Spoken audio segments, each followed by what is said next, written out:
Na sequência do estudo do Evangelho no Lar, será dada continuidade à leitura do livro O Evangelho segundo o Espiritismo. Para aqueles que estejam iniciando o estudo a partir deste vídeo, informamos que as orientações necessárias para a realização deste estudo em seu lar estão descritas no início do vídeo Evangelho no Lar 01, disponível neste canal. A seguir, apresentamos os procedimentos recomendados. Número 1. Prece inicial, simples e concisa. Número 2. Leitura de O Evangelho segundo o Espiritismo. Número 3. Comentários em voz alta, moderada e clara, conforme o seu entendimento. Número 4. Fluidificação da água através de prece simples. Número 5. Prece final, simples e concisa. Após o período de isolamento social, orientamos em nossa sede como fazer o estudo do Evangelho no Lar em 3 reuniões presenciais, sempre às terças-feiras, às 19 horas. Olá, meu nome é José Luiz. Continuando o nosso estudo, vamos examinar o capítulo 23 do Evangelho segundo o Espiritismo, com o tema Estranha Moral. Faremos agora a nossa prece de abertura. Amado Mestre Jesus, amigos e guias espirituais, novamente em torno do Evangelho aqui nos encontramos para o estudo dessas lições importantes na nossa vida.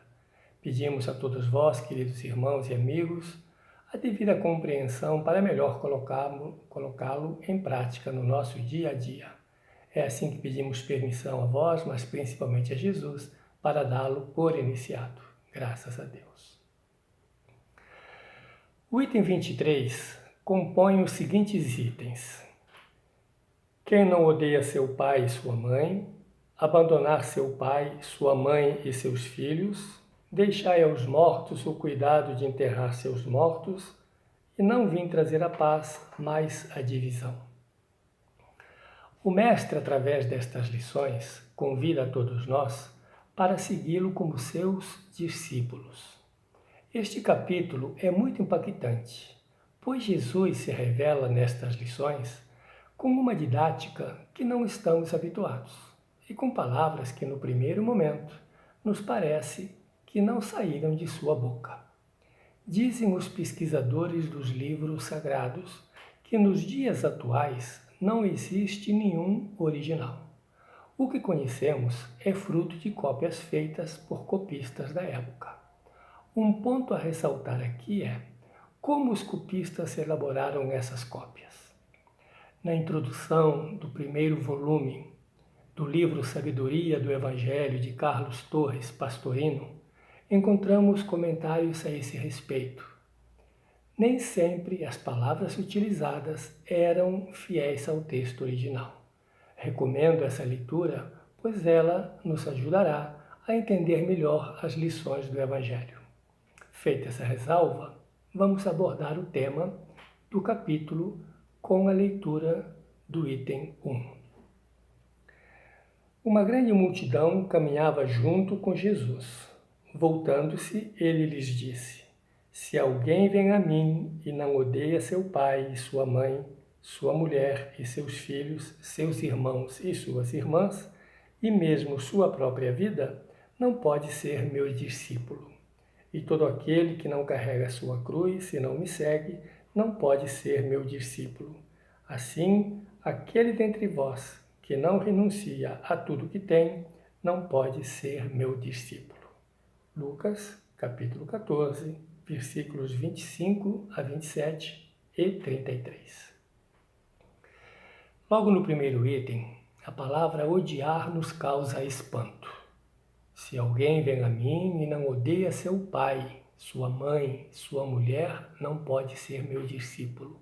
Palavras duras e impactantes. O significado da palavra odiar em hebraico é amar menos. E no livro Gênesis, no capítulo 29, nos itens 30 e 31, diz o seguinte: E Jacó amou também a Raquel, mais que a Lia. E Jeová, vendo que Lia era odiada desprezada ou amada menos, aí depende da tradução, fez com que Raquel pudesse ter filhos. Esse texto reforça o sentido da palavra odiar, quer dizer, amar menos.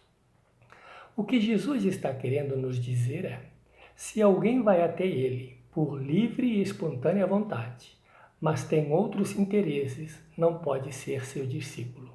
Em outras palavras, se quisermos seguir o Mestre, temos que amá-lo integralmente, ou então não conseguiremos segui-lo com fidelidade. E lembro aqui de uma frase muito comum que nós vemos nos carros, nos para-choques de carros, geralmente. Deus é fiel.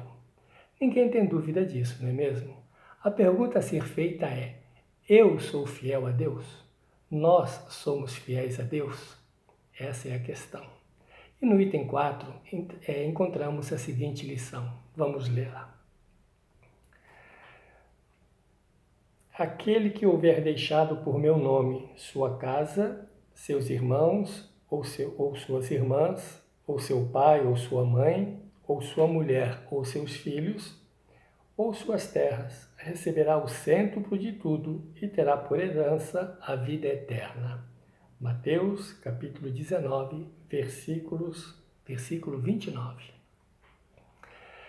Há deveres que se sobrepõem a outros.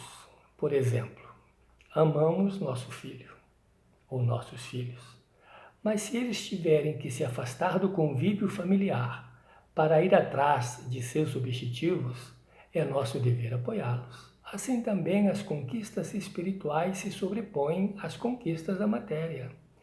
Aquele que as tiver deixado em nome do Cristo terá por herança a vida eterna. Outro ponto muito importante para aqueles que se dispõem a seguir os valores morais ensinados por Jesus está na lição que vamos encontrar no item 6 e vamos ler também. Um outro lhe disse: Senhor, eu te seguirei, mas permite que antes disponha do que tenho em minha casa. Jesus lhe respondeu: quem quer que, tendo posto a mão na charrua e olhe para trás, não é digno do reino de Deus. Lucas, capítulo 9, versículos 61 e 62. Gosto muito desta fala. Tendo posto a mão na charrua ou no arado, não pode olhar para trás. Entendamos aqui como essa ferramenta arando o terreno do nosso coração, que muitas vezes está impróprio para a semeadura das boas obras. Aquele que se dispuser no preparo do solo íntimo não pode olhar para trás, pois corre o risco de não concluir a tarefa, perdendo-se nas ilusões do passado. Essa é a lição. E no item 7 diz assim: E Jesus disse a um outro: segue-me. E ele lhe respondeu: Senhor, permite que eu vá primeiro enterrar meu pai. E Jesus lhe respondeu: deixa aos mortos o cuidado de enterrar seus mortos. Quanto a ti, vai anunciar o reino de Deus. Lucas, capítulo 9, versículos 59 a 60. Neste simbolismo, Jesus adverte para a importância da vida do espírito ante a morte da transitoriedade da matéria, da carne, do corpo físico. Os que se encontram prontos para anunciar através de pensamentos, de palavras, de comportamentos o reino de Deus, devem deixar os cuidados da materialidade para aqueles que ainda valorizam exclusivamente a matéria. E no item 9, lemos o seguinte: não penseis que vim trazer a paz à terra. Vim trazer a espada, porque vim separar o homem de seu pai, a filha de sua mãe e a nora da sogra. E o homem terá por inimigos aquele da sua casa. Muito interessante. A presença de Jesus e sua mensagem causaram um impacto profundo no mundo. E após 2 milênios, a humanidade continua sentindo esse impacto devastador. Digo devastador porque suas lições têm por objetivo destruir hábitos comportamentais equivocados. Nós sempre ouvimos esta frase: em time que está ganhando não se mexe. Ou seja, deixa estar como está, assim está bom. Será que isso se aplica na evolução humana? Se examinarmos as dificuldades que impedem nosso crescimento espiritual, verificaremos que elas se apoiam no comodismo. Se não houver uma mudança comportamental, seremos sempre os mesmos e a evolução estará estagnada. Foi essa revolução que Jesus trouxe à Terra. Sem destruir a lei mosaica, ele veio tirar da zona de conforto os fariseus de ontem como os de hoje, deixando claro que nosso relacionamento com o Criador está equivocado. Por isso disse: não vim trazer a paz, mas a espada. Sabia ele da resistência às mudanças e que não seria sem lutas que elas seriam aceitas e consolidadas. Já em sua época, elas foram combatidas à força da espada, e ao longo dos séculos continuou sendo a espada o instrumento utilizado para impor ideias e comportamentos religiosos, principalmente, oprimindo, matando e separando aqueles que pensavam diferente. Em nome do Cristo, muitas guerras ditas santas causaram talvez mais derramamento de sangue que as guerras pelo poder. Encerramos então o nosso estudo com a leitura de um trecho do item 10, e diz assim: eu vim para lançar o fogo na terra. E que quero eu, senão que ele se acenda? Devo ser batizado num batismo, e quanto me sinto desejoso que isso aconteça. Entendo eu que o fogo que Jesus veio lançar à terra é o fogo purificador, o fogo que faz arder as ervas daninhas para que germinem as boas árvores em seu lugar. Será através desse fogo purificador que iremos transmutar em nós mesmos as paixões, os vícios, maus hábitos e imperfeições, para que germinem agora, no solo íntimo preparado, árvores que produzam os frutos do Senhor. E ele diz também: devo ser batizado num batismo, e quanto me sinto desejoso que isso aconteça. O batismo do Espírito é a consagração da individualidade a Deus. Foi isso que Jesus veio ensinar. Fica muito claro nestas suas palavras: eu sou o caminho, a verdade e a vida, e ninguém vai ao Pai a não ser por mim. Essa passagem está anotada no Evangelho de João, capítulo 14, versículo 6. Este nosso batismo com Deus é o batismo que o Mestre aguarda que cada um de nós realize. Será nosso batismo de fogo, batismo feito quando formos verdadeiramente discípulos do Mestre Jesus. Esse é o nosso entendimento dessa moral estranha ou estranha moral. Palavras ditas por Jesus, mas que têm um impacto profundo, e que, se nós conseguirmos extrair o teor espiritual delas, vamos entender o recado com muita clareza e vamos, na medida do nosso esforço, seguir como discípulos o nosso querido Mestre.